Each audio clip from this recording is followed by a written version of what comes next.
Oh, good. Yeah. Any injury updates, or you guys look pretty healthy? Yeah, pretty healthy.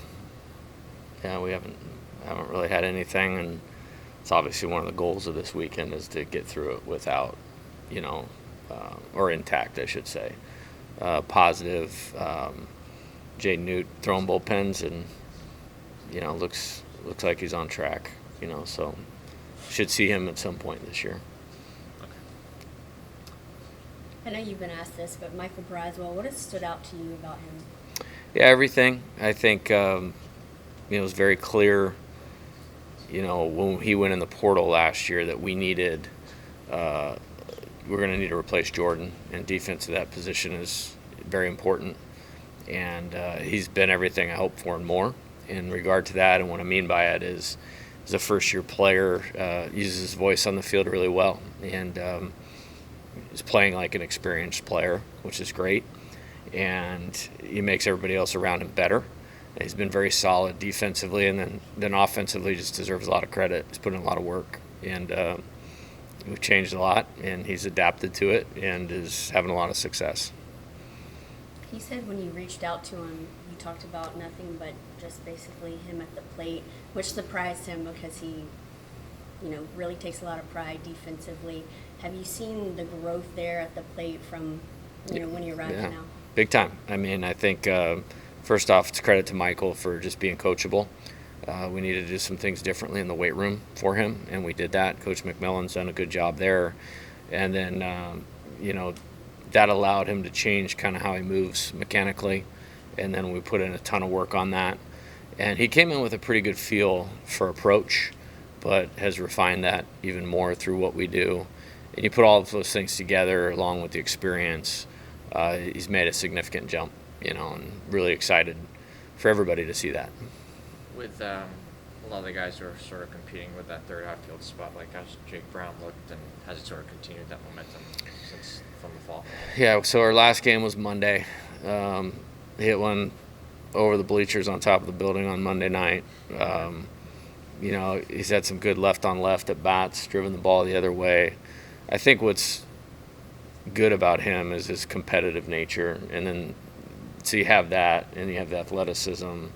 Then there's just a learning curve, and with our pitching the way that it's set up, I mean there's no break. It's like everybody can pitch at this level that's on our team, and so the reps that he's getting against quality pitching, just like everybody, freshman or fifth-year senior, have taken some lumps, through the fall and leading into the season. But I like how he's responded to those, and I think I'm learning a little bit more on how to coach him through some of that just by getting to know him better. But he's doing a good job. With the left-on-left stuff, like, what do you think has sort of been the key to his success there now? How comfortable are you having him face lefties? Yeah, I'm comfortable. I think, he'll do a nice job. He just does a good job. He's got great hand-eye, and he's got great bat speed because he's so explosive, such an explosive athlete. And when you have that combo, you make good early decisions because you're picking up the ball, and you can afford to make late decisions. That's what makes Tommy so special. That's what made Dylan so special. And I think he has some of that. Maybe not to the degree of the raw strength or power yet, but the explosive athlete to move his body, to move his bat, he can make late decisions, and that helps you with that breaking ball that's moving away from you. Can certainly react to a fastball, hit it to all parts of the field. So not a finished product by any means, and he's just got the mindset, the talent, and the work ethic to get to where he's going to need to go. Are some of these things stuff that you saw when you first saw him hit, because you sort of mentioned that story at the Rotary Club a few weeks ago? Yeah, for sure. It was an easy call. I knew the makeup was strong, obviously. He's going to be a very good pitcher here too. It's just we probably need him a little more on this side right now, and so we can be slower and deliberate with that development. We'll maybe pushing at this side, but yeah, watching him last March, end of March, early April, taking 4 or 5 at bats, and just how he moved, and it's an explosive, lower half. I'm not surprised really at all. JP moving over to second base. He almost hit for a cycle this past weekend. Last year you said he didn't have a good fall, that he didn't really, you didn't see that athlete out of him. What did you see from him this year and leading up to the season? Again, it's a similar situation with last year's pitching staff being so good, especially while everybody's healthy. It's just not everybody's hitting 500 every weekend, and that's a good thing. It allows you to have the type of team that we had last year. So I think it's experience. I think his awareness as a hitter is really good. He'll play a little second and a little outfield today, just as we're making sure we're ready to do whatever we need to do whenever we need to do it. But he's just steady. It's what I love about him. And has a solid understanding of the game. His dad's such a good baseball guy. Their family's such a good baseball family. And he had a lot of experience the year before. And so even though he was struggling, it's one of those, I knew he would probably end up where he ended up last year. And that's just a credit to him. He's got a good heartbeat for this thing. Ashton Larson's been playing some first base, I guess, throughout the last few weeks. What do you think allows him to play that position even if he doesn't have a ton of experience there? He's a baseball guy. This is, there's guys that, fit baseball into their life, and then there's guys that build their life around baseball. And that's what we want all our players to be. And that's him. And nobody works harder. I think he's got a great future here. And, again, just trying to open up options for the player to make a positive contribution, for our team to not be boxed into anything. And I'm impressed, to be honest with you, how quickly he's picked that up. Because I don't think he'd played a lot of first base prior to us asking him to do it. And, I think all the freshmen, I think it's one of the stories of the early spring here is those guys are so much better than they were in the fall. It's almost unrecognizable. So they deserve a lot of credit for the work they put in. Who are some of those other freshmen then? Yeah, Ryan Kucharak, Stephen Milam. You already mentioned Brown. That's probably where I'd start. Derek Mitchell might be behind some guys just because we have good older players in the outfield. But he's going to be a great player here too. And it just wasn't a very big recruiting class. And by design, to try to get the pitching where we wanted to get the pitching. But those guys are athletic. They've improved from a strength standpoint. I think, if you were to ask me, it's not maybe writable, but the work ethic of this team and how they've made every day important. It's the way we want it to be right now. And so some of the fruits of that are these guys improving. Now, does that mean somebody's jumping to the front opening day? Can't answer that yet, but very encouraging for having the type of program that I want to have here. Are you satisfied with what you've seen from the pitching rotation so far? Yes. And that it's not totally clear where that sits, and only because we have options. And, I've kind of done my initial work on the two teams we're going to play next weekend. We have it lined up where the guys that will probably start will pitch today or tomorrow, or the guys that will pitch Sunday, if we're able to play on Sunday, they would kind of move into that Sunday, Monday grouping. There's a lot of options. We can literally kind of do whatever we want in the context of what we think we need to do to win, and that's a good thing. And the best part about that is the selflessness of those guys. You take a guy like Griffin Herring, he may end up starting on the weekend, definitely. That's a real possibility. Yet when it's in my office, it's like, Coach, I'm ready to do whatever you want me to do. And that's kind of what I hope makes us along with that work piece. Anybody sticking out to you that maybe you didn't expect? Yeah, I don't know about that.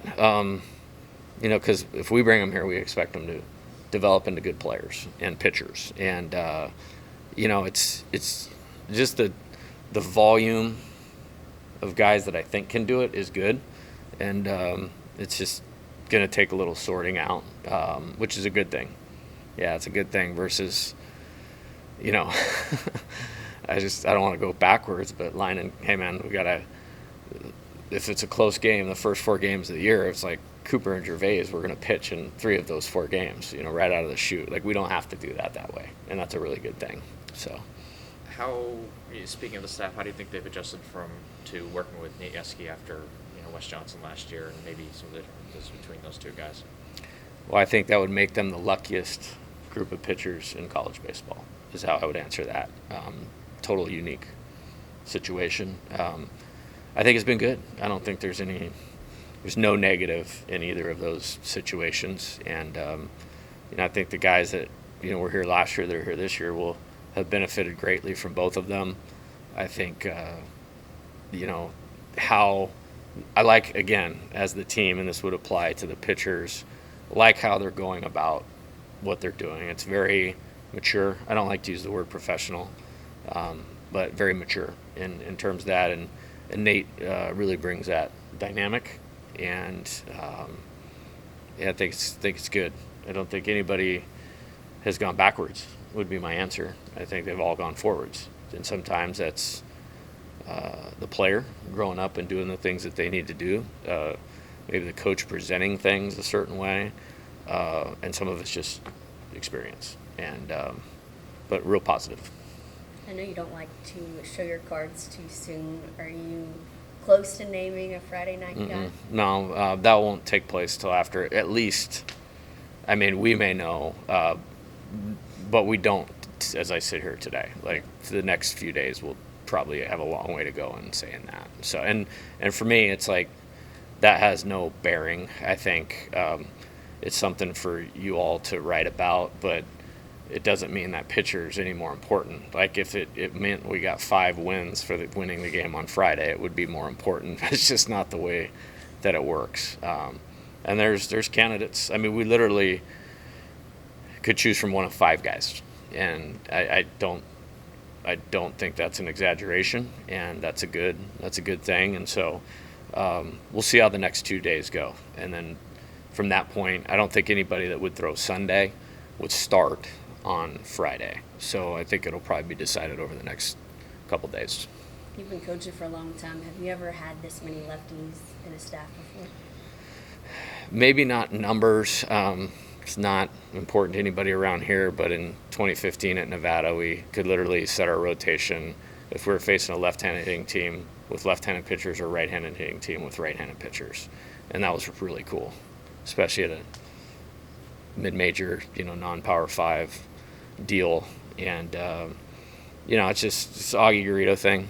A long time ago, left-handed pitching, left-handed hitting. And we've always tried to stick to that. And, we've been fortunate. It's the way that it's worked out. Getting, Cam through here, getting Cade through here. Cade, from an injury standpoint, he may not be here had he been hurt last year. And just having the flexibility, to have those guys it's a big deal. You mentioned how tough it is for the pitchers to go against your hitters to go against pitchers. Is there a sense of, you're really going to start to figure out some things once you get against guys in different uniforms? Yeah, and again, I'll credit our team. Like, that's a very normal thought, understandable. But we have a saying. It's like, hey, we can understand something, but if it's not what's best for us, we can't accept it. And I'm literally like, yesterday, it's like I have to tell these guys, like, they're ready to go. Like, they've done a exceptional job in practice, of making everything important. And I think they can only get better, from that situation. Like, the pitchers completely dominated the fall. I used this analogy, I think, on the radio the other day. It was probably like the 86 Chicago Bears defense, just obliterating the offenses. That's what our fall was. I mean, our pitchers completely obliterated the hitters. Hadn't been like that, since we got back.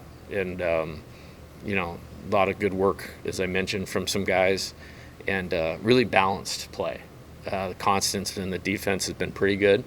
The first weekend, there was some speed of the game things that, when you haven't played in 2 months, kind of reared their head. But we're catching ground balls. We're hitting the first baseman in the face. The outfield play has been exceptional. So that's supported the pitching, but guys are hitting mistakes. Guys are making guys throw the ball in the zone. So been good competitive baseball. It's been a lot of fun. You mentioned the importance of each day for this group. Is that something that is just unique to what you feel like you all have built here, or is it something that, how surprising really is that to you? Because it seems like you are pretty surprised by how serious they've taken this. Well, it's. I don't know that I'd use the word surprised, and the culture word, people throw that around. I mean, ours is a culture of work and valuing every day and improving on a daily basis, and the law of compounding interest and 10,000 hour rule and lights on culture, and that's all real, but it's still hard to do. And especially at this time of year, and maybe that's where the surprise comes in, it's very common to, hey, let's just get to Omaha. God, we got to play somebody else. And I'm sure they all feel that way. But, I mean, we practiced for 3.5 hours yesterday, and the end of the thing is a coach pitch scrimmage, and these guys' focus on execution was what you want it to be. Now, that shows great self-discipline. The self-discipline is when the lights come on and it's opening day. Well, common opening days, everybody tries to do too much, and it's a disaster. You know what I mean? Well, can they have the same self-discipline of just focusing on their training?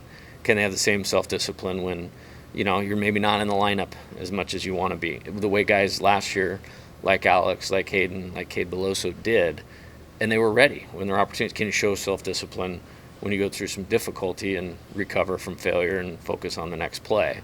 So those are the things, like, that's the next things we have to be good at. I think it's more of just me being super impressed, you know, in that regard. What have you seen from Hayden so far? He's a stud. You know, it's you know, that was a great team last year, and then, you know, I'm the one guy in the program that always has to have his eye on at least the following year and how things are going to line up. And we had several guys that could have returned or gone to pro baseball. There's a few of them that went on to pro baseball that they needed to go on to pro baseball. That was what was best for them. No question about it. And didn't really try too hard to convince them to come back. I had a lot of conversations with him for a couple reasons. Number one, you know, he's been hurt a lot. And I just felt like there was more on the table for him to do here. And it got this is like, hey, you come back. This is your time. And it's clearly his time. He's one of the best hitters in the country, in my opinion. And it would obviously help our team tremendously. You know, so when I think about, you know, rallying a few guys back, Hayden, you know, Nate Ackenhausen, super important. Javen Coleman, you know, those were kind of the three guys that we really focused on. And very happy about that. He's done some great things as a leader. And, you know, we got to keep moving in that direction. With Isaac Trujillo and Jeremy McMillan, how they sort of changed the physical evaluation process, especially when it comes to really your hitters as well? Yeah, I'll start with Isaac. Maybe not specific to that. I mean, he just has unbelievable temperament, demeanor, and knowledge as a trainer. Some guys are really smart, but they're whatever you want to call it, their bedside manner, I don't know if that's the right, is not awesome. You know what I mean? You know, the intelligence of, okay, what's the issue and how do we address it? The knowledge base, phenomenal. And he's a super positive, you know, just good human being. It's really authentic. So guys trust him, and so they're willing to listen to him, whether it's a corrective mechanics thing that is going to help them, whether the pitchers or the hitters. He's really good at that at the pitchers. You know, I've never seen a trainer, like if a guy's arm's bothering him a little bit, you know, be able to dive in and make a little bit of an adjustment to take some of that pain away. I mean, I've had him for 4 years at Arizona, and he's done it already with a few guys here. Like he's the best. Like he's it's hard to be a great athletic trainer for baseball. He's the best, you know. And then with Coach McMillan, I think it's not just the knowledge base or the attention to detail. I think his passion or care for what he's doing to improve the player, you know, drives like the actual follow through. You know, I've seen a lot of very smart strength coaches that they don't have the follow through. You know, it's kind of the old not everybody, but most of them know what to do. They don't know how to do it, or they don't have the self-discipline to actually do it. He's got all of that. And so, yeah, that's massive program elevation, you know, is what I would call it with those guys. Coach Eske's talked about kind of the information overload that these kids can sometimes get. Yeah. How have you balanced that? Just to, you know, hey, you know, rest on, you know, your gut feeling, go be a competitor, but also let's kind of intake all this information that's wasn't available 5, 10, 15 years ago. As coaching is about making your players good learners and presenting the information in a fashion that's going to be conducive for them, not only learning it, but being able to take it and apply it and make it skill in the game to improve themselves or help the team win. And so that's one of the things I like about him. And, it was an easy decision to bring him here. I mean, just knowing what we were going to get, I just think there's a solid feel would be the word I would use on an understanding of each player and how to digest some of that stuff. And it's more of a challenge now than it's ever been for us. And like getting them to focus on the right things. And some players will come in with ideas and they're not wrong. Like maybe they heard from a hitting coach or, somebody that's helped them develop. They're not wrong, but it's like, I'm going to bring you back to right here, right now, because this is how it's going to have relevance to you improving your performance in the game, which ultimately that's what all this should be about. And so I'm really hard, I would say, or hold the coaches accountable in that regard, that we're all doing a good job of that. And if I feel like I fall short on that, I'll fix it quickly, with myself. And our job is to make the players good learners. A couple more for Jay. Guys like Tommy and Gage back to about 100%, you'd say. Yeah, I think so. I think with Tommy, man, I think it was a couple weeks ago now, but he hadn't had a bat since Omaha, and we let him hit in every inning of the first inter squad, and I think he went 5 for 6 and walked a couple times. Just special hitter. Definitely I think we've done a good job with the ramp of the throwing. Like last weekend, he was making the plays and, completing all the plays where 2 weeks ago we weren't quite there yet. So I think that was good. In regards to jump, no arm issues whatsoever, and so that's really good. And it's our job to be smart, with that. And, he's got a good future, and, we want to have him build into being the best he can for us. And it's pretty simple for him. Like, they all want to get drafted. They all want to make money. His is he's got to be able to go out there and pitch every week to make money. And, so we want to set him up to do that. Like that's partly our job. Is it just trying to ramp him up and get him up to the innings slowly and make sure there's no setbacks with that? Is that what you're kind of trying to allude to? Yeah. I mean, that's what we do with all of them. I mean, I don't know if you noticed last weekend or if anybody was here, but we started making changes in the middle of the inning with all the pitchers, so that the reliever could get used to doing that in the game, because only some guys can do that. Some guys they have to start the inning, otherwise they're not going to be as effective. So there's that, but then it's also, we're doing that with all of them. That's just what you have to do this time of year. And I know there's a lot of coaches that are talking about trying to expand the ramp time up into the season, which I would be all for. I think that would help the injury situation in college baseball a lot. All right, good with Jay? All right, Thank you. good to see you, everybody. Thanks for coming. Thanks, Coach. All right, next up, we'll bring up Hayden Travinsky.